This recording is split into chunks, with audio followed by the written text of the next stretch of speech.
আমার ব্যথা লাগতেছে তো। এই ব্যথা লাগতেছে, তুমি খুলে দাও। এই তোর চুরি খুলে দিন গেলি গা। তুই তো আমার কানে দুলটা হেদিন নিয়ে গেলি।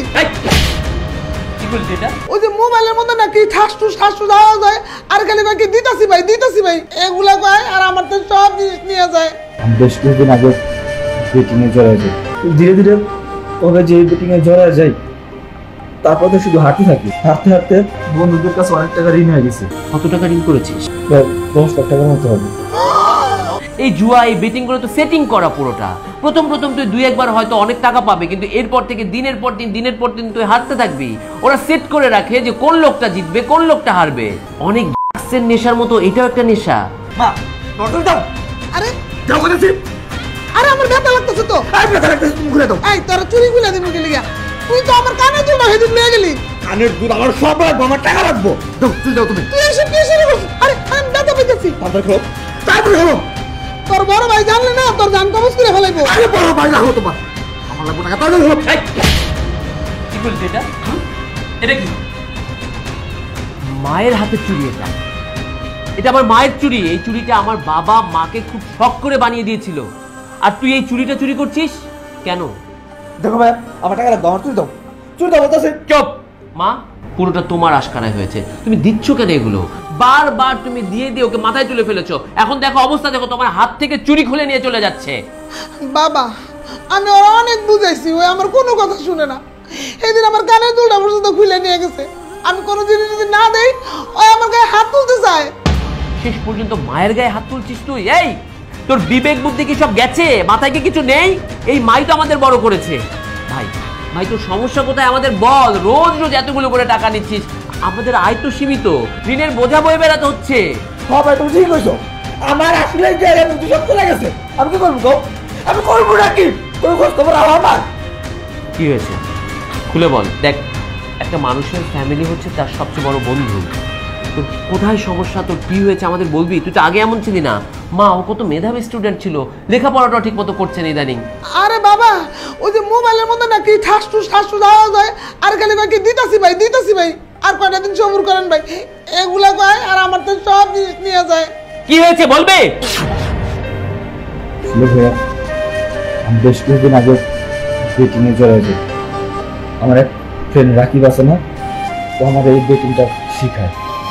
প্রথমে যখন খেলি অনেক টাকা পাইছিলাম, কিন্তু দেখছিলাম আমি বাড়িতে কত কিছু কিনে আনছিলাম, ওইগুলো সব টাকা আমার বেটিং এর টাকায় ছিল। ধীরে ধীরে কবে যে বেটিং এ জড়ায় যাই তারপর তো শুধু হাঁটতে থাকি। হাঁটতে হাঁটতে আমার বন্ধুদের কাছে অনেক টাকা ঋণ হয়ে গেছে। ওরা আমার প্রথমে টাকা দিত, দিয়ে দেখে লাগছে এখন সবাই আমার চাপ দিতেছে টাকার জন্য, এমনকি হুমকি দিতেছে যদি আমি টাকা না দিতে পারি তাহলে এক এক ধরনের হুমকি দিতেছে। কেউ বাইরে ফেলাইবো, কেউ এটা করবো ওইটা করবো। এখন কি করুন বলো? আমি কারোর সাথে শেয়ারও করতে পারতেছি না। তোমারে বলার মতো সময় পাই না, তোমারে পাই না বাড়িতে।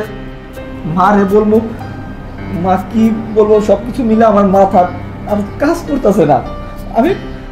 আমি পারতেছি না নিতে। দেখ নাসির, পরিবার বন্ধুর মতো। আমি তোর বড় ভাই, অবশ্যই এখানে আমাদেরও দোষ ছিল। আমরা যখন বড় হয়ে যাই তখন আর ছোটদের খোঁজ খবর রাখি না। তুই যেটা করেছিস সেটা একটা অন্যায়, একটা ভুল।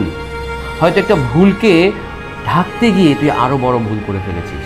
আমরা যদি জানতাম তুই প্রথম যে আয়টা করতি বা যে টাকা দিয়ে বাসায় সদাইপাতি আনতি, বাসায় জিনিসপত্র আনতি, সেটা তোর জুয়ার টাকা ছিল, তাহলে সেটা আমরা কখনোই নিতাম না। এই জুয়া, এই বেটিং গুলো তো সেটিং করা পুরোটা। প্রথম তুই 2-1 বার হয়তো অনেক টাকা পাবে, কিন্তু এরপর থেকে দিনের পর দিন তুই হারতে থাকবি। ওরা সেট করে রাখে যে কোন লোকটা জিতবে, কোন লোকটা হারবে। তো পুরো একটা ভুয়া। কত জীবন নষ্ট হয়ে গেছে তুই জানিস? অনেক ড্রাগসের নেশার মতো এটাও একটা নেশা। মা, আসলে আমাদের ভুল, আমরা ওকে ঠিক মতো খেয়ালই করিনি।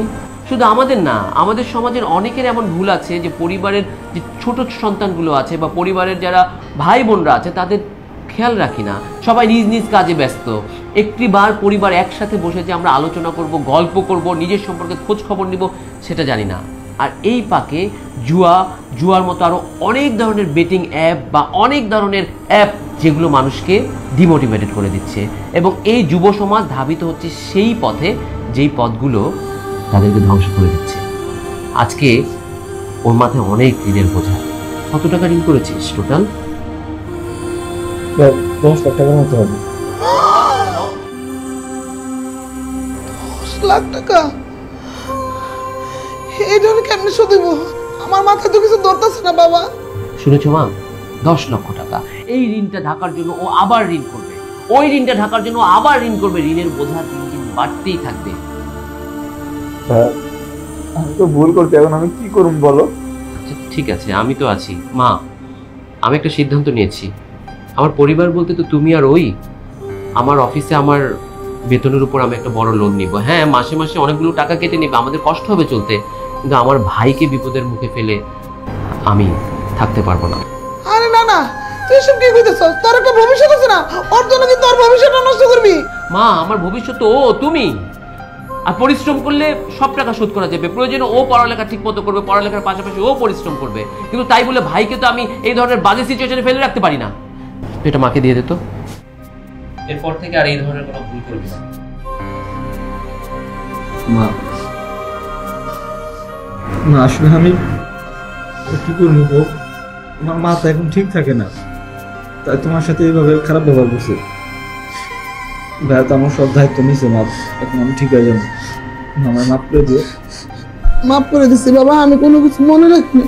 ঠিক আছে, চল দেখি টাকার ব্যবস্থা করতে হবে। আল্লাহ, আমার দুইটা ছেলের মধ্যে মিল রাখো, সব সময় জানি ওরা একে অপরের সাহায্য করতে পারে।